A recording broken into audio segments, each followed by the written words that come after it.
இந்தா வந்துடுறேன் இந்த மீன்காரரை இன்னும் காணப்பா. எத்தனை நாளாச்சு ஸ்ட்ரைக் விழுந்துட்டு பிள்ளைய மீன் தின்னு ஒரு வாரம் ஆகிட்டு ரொம்பத்தான் இவருக்கு மீன் கிடைக்குதுன்னு பிகு பண்ணிக்கிறாரு. காணுமே ஆயுசு 100 நினைக்கிறேன். இஷ்டத்துக்கு எடுக்கக்கூடாது. இப்போ முன்ன மாதிரினா கிடையாது. எல்லாம் விலைவாசி எல்லாம் கூடி மீனுக்கு 2 கால் முளைச்சிட்டாக்கும். மீன்பிடி தரைக்காலம் வந்துட்டு எல்லாம் மீனுக்கு ரேட்டு ஏறிடுச்சு. சரியா? சும்மா 500 மீன் 100 இந்த மாதிரி பேசக்கூடாது. இப்போ எனக்கு தெரியும்ப்பா எந்த டயத்தில் உன்ட்ட கஷ்டம் ஸ்ட்ரைக் நேரத்தில் டிமாண்ட் ஆகி போச்சு மீனுக்கு. நம்ம பண்ண மாட்டேன். அப்போ 100 வாங்கினா இப்போ 200 கேட்பேன். நான் ஆவரேஜாக கிலோ 1000 ரூபா கை வைக்கிறதா வை, இல்லைன்னா வச்சுட்டு போய்கிட்டே இரு. கொஞ்சமாவது வியாபாரம் பண்ணுற மாதிரி பேச பழகுங்கண்ணே. இல்லைன்னா ஏதாவது கிளாஸ் இருந்தால் போயிட்டு வாங்க. வாங்கினா பா அப்படிலாம் பேசக்கூடாது. அவ்வளோதான். நீ 1000 ரூபா மீன் 100 ரூபாய்க்கு கேட்ப. 1000 ரூபா எங்கே இருக்குது, 100 ரூபா எங்கே இருக்குது? வாங்க போங்கன்னு மரியாதையை பேசுங்க, இல்லை பல்லு உடஞ்சிரும். எனக்கு வேறு வழியில் என்ன ரேட்னா பிள்ளைகளுக்கு வேணும். அதனால் இது என்ன மீன் புதுசாக இருக்கே பார்க்க? இது வந்து பார் மீனா? கலவா பார் பஞ்சு கலவா. ஆமாம், பஞ்சு கலவையா? இது கறி பஞ்சா இருக்கு. கூட அவனும் சுருங்கிட்டானா? கலவா எடுப்பா எடு. கையில் கட்ட மாட்டேங்கிய. ஜிபேயில் போட்டாச்சு, போய் பார்த்துக்கிட்டு. நானே கையில் காசு பார்த்து பல வருஷம் ஆச்சு. சரி, நீ கையில் காசு கொடுத்துட்டு போமா. இது என்ன பாரு புள்ளியா இருக்கே? இது ஒரு பாறை. இதுவும் பாறை தான். இது ஒரு பாறைன்னு பேர் இருக்கு. எசப்பா. இது வந்து இது என்ன மீன்? இது வந்து புறா மீன். மூளையை உறிஞ்சிருக்கு. புறா மீன் கடிச்சு வேற விலை வேற பேசுகிறாங்க பசை கேள்வி. சரி ஒரு ரேட்டு சொல்லுங்க, எடுத்துகிட்டு போவான் மீன். 2000 ரூபா. 2000 ரூபாயா? ஏசப்பா.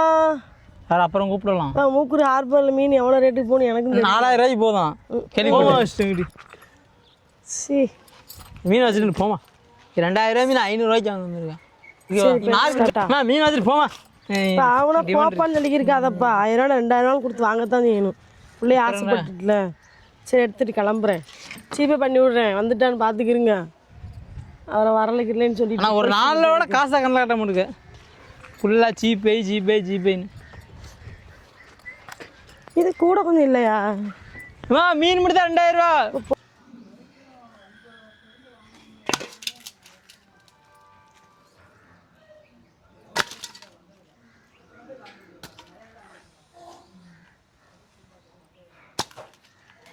எல்லாருக்கும் மீன் பேர்லாம் சொல்லவா? சொல்லட்டா? நீ கலவா, அதான் பஞ்சு கலவா வாங்க. சூப்பராக இருக்கும் பொரிச்சா. பொன்னாம்பாறை, ரோமியோ. இது வந்து புறா மீன். இது பெரிய பொன்னாம்பாறை. பாறை, கண்ணாடி பாறை. பாறை தான். கண்ணாடி பாறை தானா? சேமிய பாறையா? இது கடலப்பாறை மாதிரி ஏதோ வேணும். புள்ளி கட்டா வெள்ளை மீன் சூப்பராக இருப்பான். நேற்று சாயந்தரம் பொரிச்சு சாப்பிட்டோம். இது எல்லாமே வள்ளத்து மீன், எதுவுமே போட்டு மீன்லாம் கிடையாது. வள்ளத்து மீன். போட்டு மீனோட வள்ளத்து மீன் பார்த்திங்கன்னா இன்னுமே டேஸ்ட் சூப்பராக இருக்கும் சாப்பிட்றதுக்கு. மீன் அஞ்சிடுமா?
வேணும் வாய் இப்படி இருக்கு. வாயை பண்ண அவனே மாதிரி அவக்காச்சியாக இருக்கு. கலவா மீன் ஒன்று இருக்கிறதே தெரியாது. சின்னது அழுகும் போது சொல்லுவாங்க, நான் கலவா மாதிரி வாய் திறந்தாதான். இப்போ யோசிச்சு கலவா என்னதுடா? கலவா மாதிரி கலவா பார்த்ததுக்கப்புறம் தான் என் மீனுன்னு தெரியுது. வாழைப்பழம் சித்தாலும் வாழைப்பழம் வைக்கிறேன். சித்தைக்கப்புறம் வாய்க்கில் ஏதாவது போட மாட்டாங்க. பஞ்சு கலவா பேருக்கு ஏற்ற மாதிரியே மீன் சும்மா பஞ்சாக இருக்கும். சமய காலங்கள் தான் இது நம்ம இந்தியாவில் இருக்குது. அப்படியா? அதெல்லாம் பாரி வச்சுருக்கா. ஆனால் நம்ம இங்கே வர்ற மீன் தானே இது. இங்கே வர மீன் தான், டேஸ்டான மீன் தான். எல்லாம் ஃபாரின் வேறு சாப்பிட்றாங்க. கேட்டால் என்ன சொல்லுவாங்க தெரியுமா? நீங்கள் ஃபாரினுக்கு அனுப்புறீன்னு சொல்லுவாங்க. பாருங்க, நல்ல மீனெல்லாம் நம்ம தமிழ்நாட்டில் கொடுக்காம இந்தியாவில் கொடுக்காம நீங்கள் எக்ஸ்போர்ட் பண்ணுறேன்னு கேட்பாங்க. நம்ம நல்ல மீன் வாங்கி சாப்பிட மாட்டோமே. அதுக்கும் தானே மதிப்பு கொடுக்குறோம்ல. கொஞ்சம் 100 ரூபா வச்சானே என்ன இவ்வளோ ரேட்டு? நீங்கள் என்ன சும்மா போய் மீனை தானே பிடிச்சிட்டு நீங்கள் தானே பிடிச்சிட்டு நம்மகிட்டே கருவாடு கேட்குறா போன எடுத்துருவாங்க. நீங்கள் மீனவர்கள் தானே, கருவாடை கம்மியாக கொடுக்க வேண்டியதானே. நினச்சிக்கிட்டு இருக்காங்க மீனவர்கள்லாம் மீன் பிடிக்க போனால் ஈஸி தான், ஆனால் மீன் ரேட்டு கம்மியாக வாங்கிடலாம் அப்படி இப்படின்னு சொல்லிட்டு. மீன் பிடிக்கிறது எவ்வளோ கஷ்டம் தெரியுமா? எவ்வளோ டீசல் ஓடும், போகிறவங்களுக்கு பங்கு கொடுக்கணும், வலை போகும், வலை தீயும், இன்றைக்கி வள்ளத்து காசு போட்டு ரிப்பேர் பண்ணுறது, அது இது நொட்டு நொசுக்குன்னு ஐஸு, இதெல்லாம் சும்மா வருது. இல்லை செவல் மட்டும் கொஞ்சம் பெருசு. இந்த இடம் இப்படி பள்ளம் மேடுமா இருக்குல்ல, இதெல்லாம் மண்வெட்டி வச்சு இது பண்ணி விட்டு அதை நேர் சமம் ஆக்கி வீட்டில் இருக்க ஆம்பளை தான் அதை பார்க்கணும். இதையும் நாங்களே பார்ப்போமாக்கு. ஒரு வீட்டில் போய் பாருங்க, காலையில் நினச்சோன்னே ஆம்பளை எப்படி விளக்கமத்தோடு நிற்கிது. அடிக்கிறதுக்கா ஈடு கூட்டுறதுக்கு. வாயை கட்டிட்டாடா. எல்லா பக்கமும் குத்துவான்.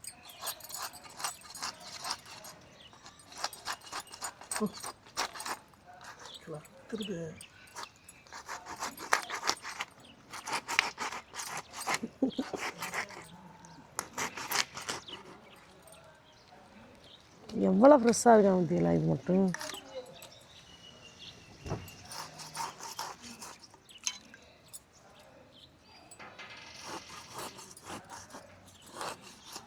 புருஷனோட அழகு எது தெரியுமா? அப்படியே மீனை கொண்டு வந்து அப்படியே ஆஞ்சி கழுவி கையில் கொடுக்கணும். இந்தாம்மா குழம்பு வைமா. அப்போ எந்த டயர்டாகாமல் குழம்பு வைப்பேன். மீனாயை விட்டே பாதி டயர்டாக்கி விட்டுறீங்க, மறுபடியும் எங்கே குழம்பு நல்லா வரும்.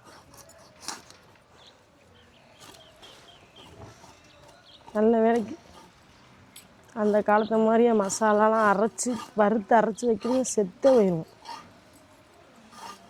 எங்கள் அம்மா தான் ஒரு கதை சொல்லுவாங்க. குழம்பு வைக்கணும் மசாலா அரைக்க சொல்லிடுவாங்க எங்கள் அம்மாச்சி பிள்ளை. எங்கள் அம்மா என்ன பண்ணிடுவாங்க, அடுப்படியில் போய் பொறுக்கி சொல்லி போட்டு வறுத்துறாங்க. அவனுக்கு அடி தான் பின்னாடி டமார்னு கேட்குமா. ஏன்னா பச்சையாக அரைச்சி தான் டேஸ்ட்டாக இருக்குமா, வறுத்து அரைச்சி டேஸ்ட் மாறிடுமா. எங்கள் அம்மாவோட பிள்ளை என்னதுமா, பச்சையாக அரைச்சா அம்மியில் அரைக்க லேட் ஆகுமா, வறுத்துட்டோம்னா சரக்கு புறக்கு நஞ்சிரும்ல அப்படி. பாவம் போட்டு எங்கள் அம்மாவை கொடுமைப்படுத்தியிருக்காங்க சார். எங்கள் அம்மா எங்களும் ஒரு கொடுமைப்படுத்துவாங்க. என்ன தெரியுமா? காலையில் எழுந்திரிச்சோனே வெளியே பாத்திரம் மட்டும் கழுவாமல் இருந்துச்சுன்னா அடுப்படியில் இருக்க எல்லாம் கமத்தப்படும். கஞ்சியாக குழம்பு எதாக இருந்தாலும் கமத்தல் தான், கழுவு மொத்தமாக. நான் ஓடிப்பிடுவேன்ல, என் அக்கா மட்டும் தானே கழுவிட்டு கிடப்பா. நாம எஸ் ஆயிடுவோம் டவுசரோட.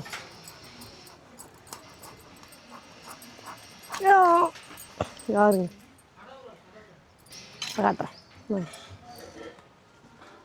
ஏடி மீன் எப்படி இருக்குது? சூப்பராக இருக்குது. ஆமாம் இது எனக்குண்ணே. பொறிச்சிடாது. ஆ இவனை பொறிக்க தான் போகிறேன், ஆனால் எனக்கு சரியா 4 பிள்ளைகளுக்கு ரெய்யும் ஒன்று இருக்குது. 5 பேர் 5 பீஸ் தான் வருது. அவங்களுக்கு இந்த வெலை மீன் பாரு.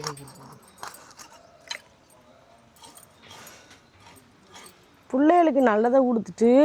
ஆமாம் பாறை நல்லா இல்லாத மீன். மீன் 1 மணி நேரம் ஆச்சு. எதுவுமே பண்ணுறேன். கரெக்டாக டைம் பாருங்க, 1 மணி நேரம் ஆச்சு. கரெக்டாக 1 மணி நேரம் ஆச்சு. உட்காந்து மீனுக்குள்ள எல்லாத்தையும் கொட்டலை குண்டானி எடுத்து சதை எடுத்து.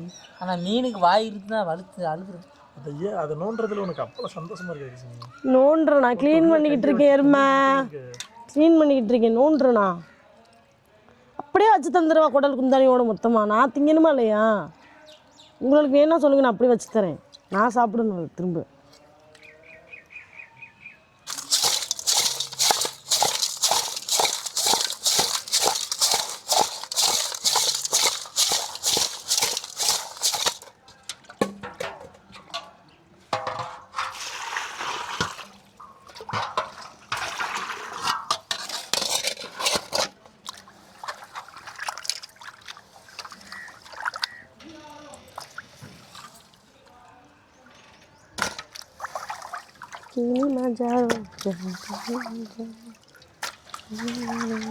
உனக்கு ஒன்றை சந்தித்தேன் முதலென்று உரையீரல் தீண்டாமல் திரும்புது காற்று. ஓகே, குழம்பு கூட்டுவோமா? இது வந்து குழம்புக்கு, இது பொரிக்கிறதுக்கு தான் நிறைய எடுத்து வச்சுருக்கேன். இது குழம்புக்கு நார்மலாக ரொம்பையும் கம்மியாக போட்டு குழம்பு வச்சுட்டா குழம்பு வந்து மீன் குழம்பு மாதிரியே இருக்காது, புளிக்குழம்பு மாதிரி ஆயிரும். குழம்பு கூட்ட போகிறோம். அதுக்கு வந்து அரைச்சி வச்ச தேங்காயில் வந்து சின்ன வெங்காயம் போட்டு அரைச்சிக்கோங்க, சூப்பராக இருக்கும். இந்த தேங்காயில் வெள்ளை போட்டு போடுறதுன்றதெல்லாம் ஃப்ளேவரை மாற்றிடும். அந்த தப்பை பண்ணவே செய்யாதீங்க. மீன் குழம்போட ஒரிஜினல் டேஸ்ட் வேணும்னா அப்படி தான் பண்ணணும். தக்காளி ஒரிஜினல் டேஸ்ட் வேணும்னா இன்னொன்று வேணும். அது என்னது? நம்ம மசாலா பொடி. அது நம்ம மசாலா பொடின்னு சொல்கிறது மொத்தத்துக்கு மீனவர்கள் சைடு வந்து பார்த்திங்கன்னா மசாலா டேஸ்ட் சைடு ஃபுல்லாகவே மீனவர்கள் வீட்டில் பார்த்திங்கன்னா குழம்பு வந்து இதே மெத்தடில் தான் இருக்கும். சில பேர் அப்பப்போக்கி அரைச்சி தேங்காய் அரைச்சி ஊற்றி குழம்பு வைப்பாங்க. நம்ம ஆல்ரெடி பொடி அரைச்சி வச்சு இது பண்ணியிருக்கோம். இங்கேயுமே ஒரு 10-15 வருஷத்துக்கு முன்னாடி எல்லாருமே அரைச்சி தான் பண்ணியிருக்காங்க. இப்போ தான் பொடிக்கு வந்து அப்டேட் ஆகிருக்காங்க. தக்காளி, பச்சைக்காய், தேங்காய், நம்ம வீட்டு குழம்பு மசாலா பொடி போட்டு குழம்பு கூட்டும். அன்றைக்கி நான் சொன்னேன், எவ்வளோ போட்டாலும் உரைக்காது. புளி ஊற வச்சுருக்கோம், அதையும் அப்படி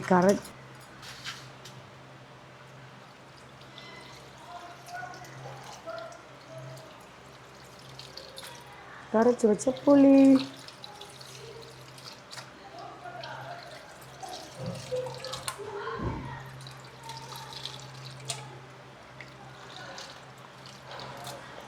தேவையான உப்பு போட்டு ஃபஸ்ட்டு மசாலாவும் தேங்காவையும் கலக்கி விட்டுக்கணும். அதுக்கப்புறம் தான் தக்காளியை பிசைஞ்சு விடணும். தக்காளி சைஸை பற்றிலாம் இல்லையாம்மா,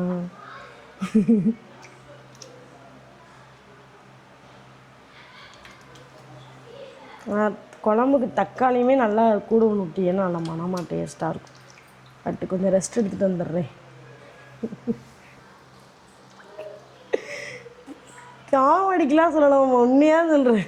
கொஞ்ச நேரம் ரெஸ்ட் எடுத்து புல்டோசரை வச்சு நச்சா கூட புல்டோசர் நசுங்கிடும், அந்த அளவுக்கு ஸ்ட்ராங்காக இருப்பேன். எவ்வளோ பழுத்த தக்காளி ஏன் இவ்வளோ ஸ்ட்ராங்காக இருக்குன்னு தெரியல.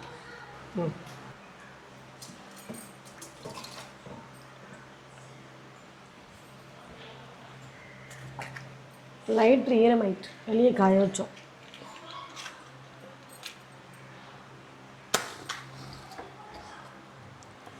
இந்த ஃபேன் ஆஃப் பண்ணணுமாம்மா, அப்போ தான் கொதிக்கும். இல்லைன்னா 4 நாள் ஆகும்.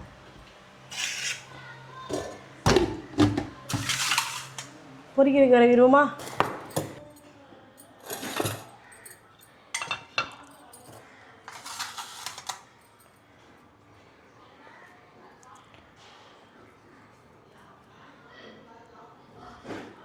அது திருடியா? என்னது திருடிட்டு உடனே? என்ன திருடி வச்சுக்க? மீனையா? அவ்வளோத்தையும் நான் தானே தின்பேன், திங்க மாட்டாங்கல்ல யாருமே வீட்டில். கல்லு மண் பழவழக்கு.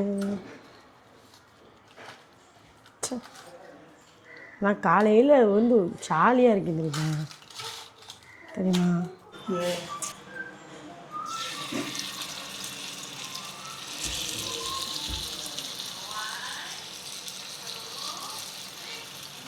என்ன மீன் சொல்லுங்க பார்ப்போம். கருவா, என்ன மீன் சொல்லுங்க பார்ப்போம். கலவா.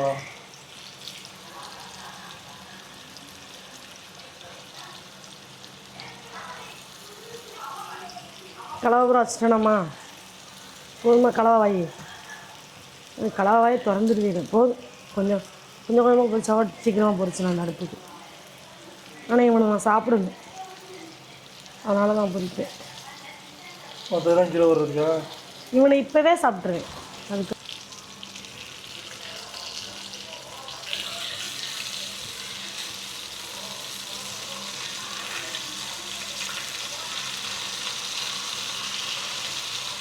அது கரட்டி போடும் போதே மணக்குது.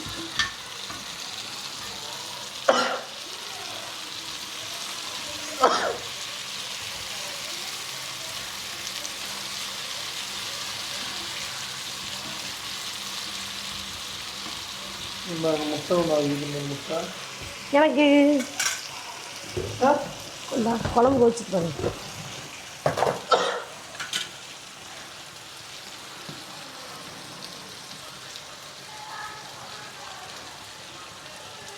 இந்த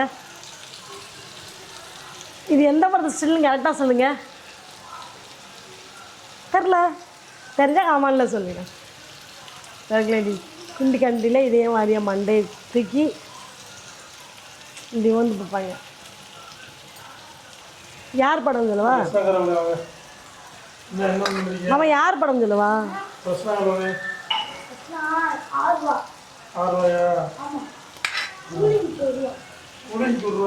ரஸ்னா 5 ரூபா.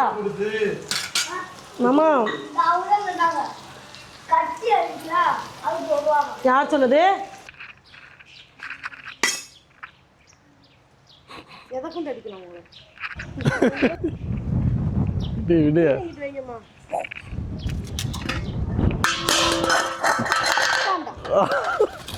என்னையே மோகினி பிசாசா அதுவா வந்து அடிக்கு கொண்டு அதை அடிச்சிருக்கீங்க, அதனால தட்டை கொண்டு அது உங்களை அடிக்குது. அத்தாடி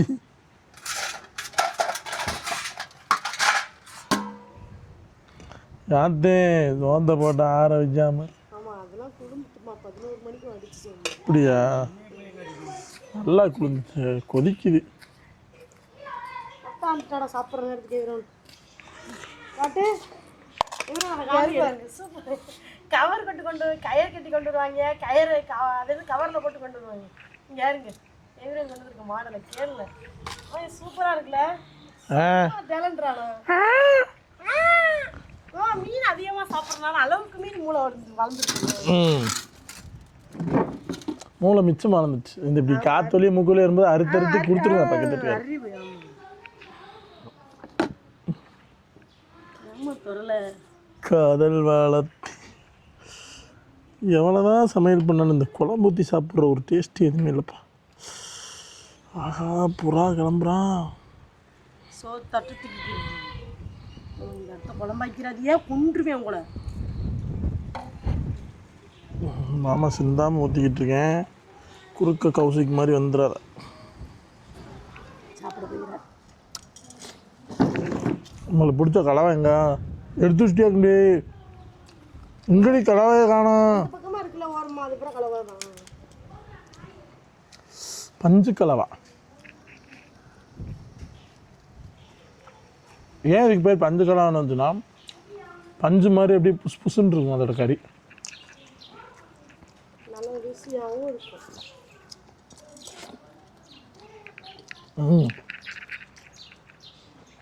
இது புறாமீன். புறாமீனை பெற்று குழம்பினா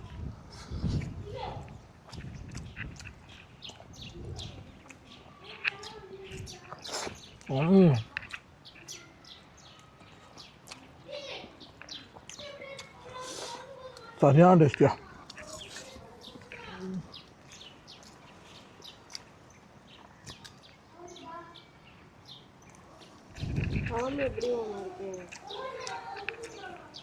சூப்பராக இருக்கு மக்களே. இந்த மாதிரி ஃப்ரெஷ்ஷான மீன் வேணும், குழம்புப்பொடி.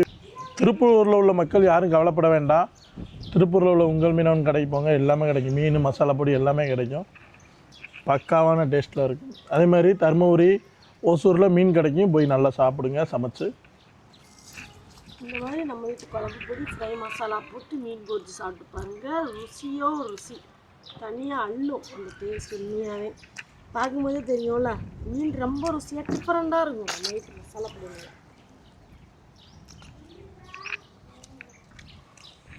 இந்த வீடியோ பிடிச்சிருந்தா ஷேர் பண்ணி, லைக் பண்ணி, கமெண்ட் பண்ணுங்கள். மறக்காமல் அந்த நல்ல பிரச்சனை சப்ஸ்கிரைப் பண்ணுங்க. மீண்டும் முன்னாடி சந்திப்போம். டாடா பாய்.